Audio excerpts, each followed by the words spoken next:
Hi, I'm Melissa from Autism Adventures, and I wanted to give you a classroom tour so you can see how I set up my classroom. So this is the student desk area. Every kid has their own desk and they store their schedules right here. And that matches the classroom schedule that we have up in front where we can change it easily because they're on magnets. This is where the students come into the classroom every after recess, lunch, first thing in the morning. And this is also where we do our whole group instruction.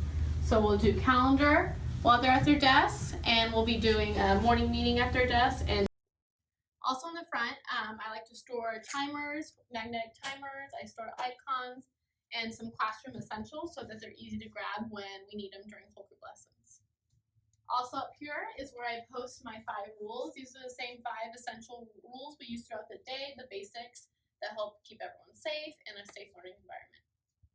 So that's it for my whole group front area. Over here we'll move to my play area. And this is where I store all the fun stuff, sensory toys. The bike's normally outside, we have a swing. And I also keep my library in this area because I like to keep the books out of reach when it's not book time. Books for centers, I store at the centers. This is also a sign I have that I can put up when it's play time or the play area is closed. It just says stop, first work, then play. And it's just a simple visual blocking the entrance. And I find extra visuals help students know when they have access to that area and when not. Over here, I have my calm down area, and this is for students that need to take a break, whether they request it or we need to help them de-escalate. And so I post visuals up here, and there's different things inside of the box that students can use, and I change that based on student needs. I like to put it between big pieces of furniture so it's blocking the student's view of what the other students are doing in the classroom. Here is just where we store all of our basic things. Each kid has a locker, which we're super lucky, so they put their backpacks and jackets in there. They take their lunches out in the beginning of the day. And each student also has a mailbox where all the stuff that goes home for the day is stored, so it's just easy assembly line. This is also where we put our jobs board that I'll go into detail later, where they have vocational jobs for the day.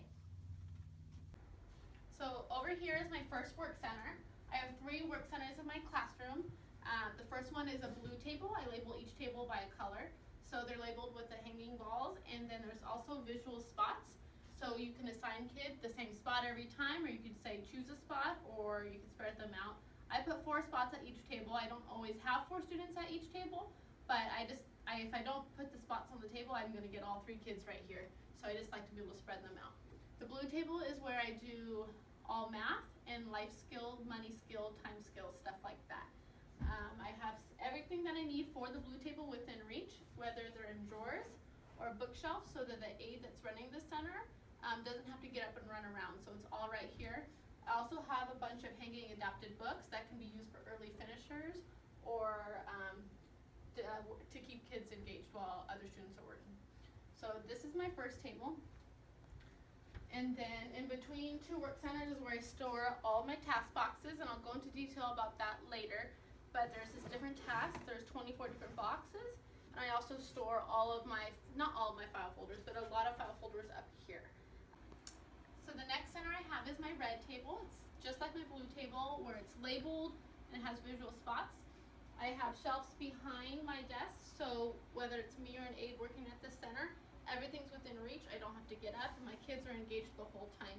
This is where I do all my language arts. So I do reading, spelling, writing, fluency, all language arts skills. And I have a ton of adapted books, and I have these shelves where I can easily change the books out seasonal or monthly or based on themes. And it makes it for easy storage, and the books all the pieces don't get lost. So this is where I do all language arts. The last table that I have over here is my green table. And again, I have the label table and labeled spots. This is where I do all of my monthly binder tasks. So I have the September binders out for September, and I also do my behavior basic skills in here. So I have social stories and visuals and all the interactive notebooks. I also store, they're all about me, so they can practice their life skills here too. So this is kind of where I store everything for the green table, so everything's within reach, so that the staff doesn't have to move to grab what they need. And then over here, tucked in the corner, is where I put my computer area, And I like it hidden so that when the students are working, kind of out of sight, out of mind. So then over tucked in the corner is the teacher desk area. I know a bunch of classrooms are getting rid of their teacher desk, but I like to keep my teacher desk in the corner because it's an off-limit spot for students. They know that they can't go back there. We can keep, sharp scissors and tools that they're not allowed to use. And it's just kind of a dumping ground for anything we're working on. So the students, it doesn't get in the way of our work centers. And then that brings us back to the front of my classroom. So that's it for my classroom tour. I will be going into a lot more detail about each section of the classroom, each procedure, each routine, and I'm going to do a lot of video tutorials. So check back each Thursday on my blog, autismadventures.com, to see a new video of the week so you can see more details of each part. Thank you.